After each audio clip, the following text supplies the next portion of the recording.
The archipelago country of Indonesia holds one of the most promising potentials in the entire world. Not only does it position itself as Southeast Asia's largest economy, but it too can produce enough economic output to place itself on the world stage. The country, after all, is very large and diverse, one that has more than 270 million people, along with a land filled with extraordinary opportunities through the thousands of islands and the abundance of natural resources.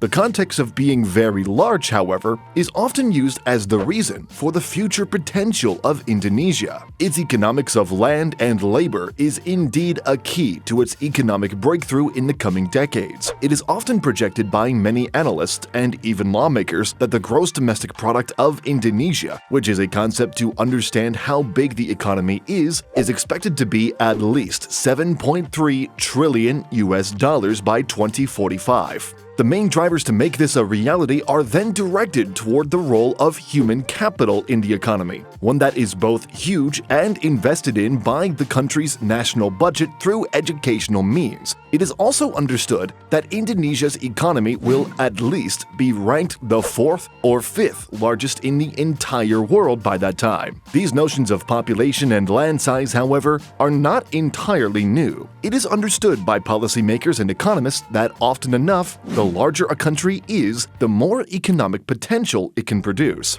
The only issue is, however, that this is not always the case. For an economy to maximize its economic potential, it must produce the policies to support these. If a country does not have a competent government that understands how one can maximize economic value, it will not go where it wants to be. This has been the case for several other nations globally. Both India and China already had hundreds of millions of people to even a billion, yet it took several decades and several reforms before they could even get to where they are today. Therefore, in understanding Indonesia's economy, we cannot limit our understanding about how big it is and how much human capital it can produce. Neither can we just talk about the available land and the country. There are strategically numerous reasons why Indonesia is slowly going to take shape in the next few decades. We have to factor in its abundance of natural resources, including oil, gas, coal, and minerals, which have played a significant role in the country's growth in the past and will continue to do so in the future. We have to talk about the policies supporting infrastructure, the tone of foreign investments, and so much more.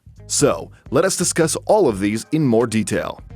Let us first start with the country's massive middle class. First of all, Indonesia's population, which is around 270 million, has a growing middle class. Whenever a country's middle class grows, it then provides a big consumption of goods and services, which can drive economic growth and investments. However, not limited to it, the middle class is also important because they can help push for social and political stability. This is the most important factor in determining the future economic prospect for Indonesia. By solving social mobility, these middle classes are then able to acquire education and skills to improve their standard of living. The push for political stability, on the other hand, is key as individuals have more to lose if the political or economic systems were to break down. Another factor is that having a strong middle class is also important to reducing one of the key issues within Indonesia, its inequality sector. Yes, as understood by many, these are what makes the middle class so important for Indonesia.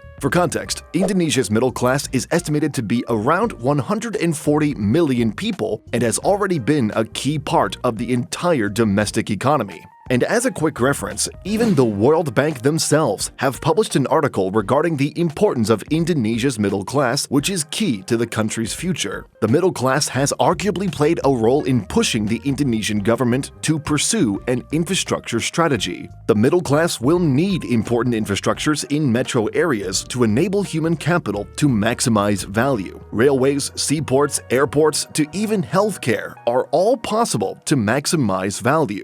Not limited to value, the middle class also plays an important role as they are also often found to be the workers behind the construction and provider of these services. Both engineers and healthcare professionals have been born out of the middle class due to their ability to pursue education. Moving on, the country's abundance in these factors also forgets another factor. The abundance of Indonesia's natural resources has lured the mining sector. When we understand how important the human capital system of Indonesia has become and mix it with the country's natural resources, we can come out with investor confidence. The better the economic and political prospects of a country, the more foreign investors would come. They will see the potential in servicing the country's domestic consumption, which is a key case as to why many automobile manufacturers often tend to use Indonesia as a base for manufacturing and also as a base for marketing and sales. It can also be argued that Indonesia would not have been where it is today had it not had a competent government team. When the Jokowi administration went on to ban its exportation of raw nickel materials, it had then lured out billions of dollars worth of foreign investments. Amongst the key reasons why they were confident that this would happen, it's because they had an abundance of natural resources, an abundance in human capital, and a continuously growing infrastructure system. These standards of economic policies have then paved the way for rapid growth over the past few years and also in the coming future. These have also then led to an increase in gross domestic product. As of 2022, it's around 1.38 trillion US dollars, large enough already to be the 17th largest economy in the entire world. Amidst all of these domestic demands, however, we also cannot forget about the importance of Indonesia's growing export industry, like how it grew its infrastructures and human capital and received foreign investments to develop its domestic economy. The export industry has also flourished in connection with these sectors. A huge chunk of Indonesia's export industry, according to the Comtrade database of the United Nations, is headed to China, exporting a whopping 53 billion US dollars as of 2021, followed by the United States with $25 billion. It is easily understood why this is the case. First, Indonesia's exports are mainly composed of raw materials, which can be traced back to its natural abundance. As of 2021, the three largest exports are from mineral fuels and oils, animal and vegetable oils, and iron and steel. These three categories contribute about $100 billion. And then, due to the components mentioned earlier, they have also helped push for a more maximized value in export revenues.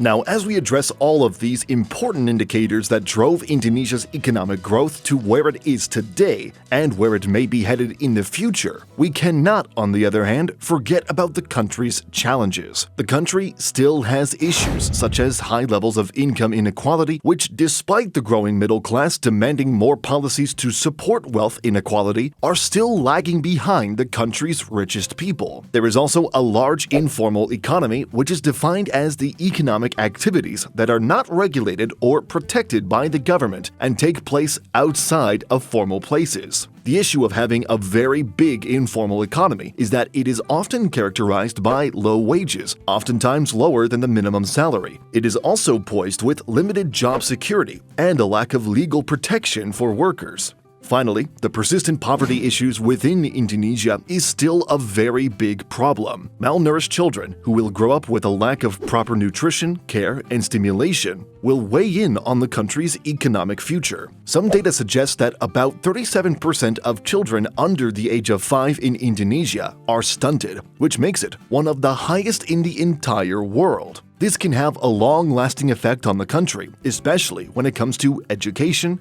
health, and future economic opportunities.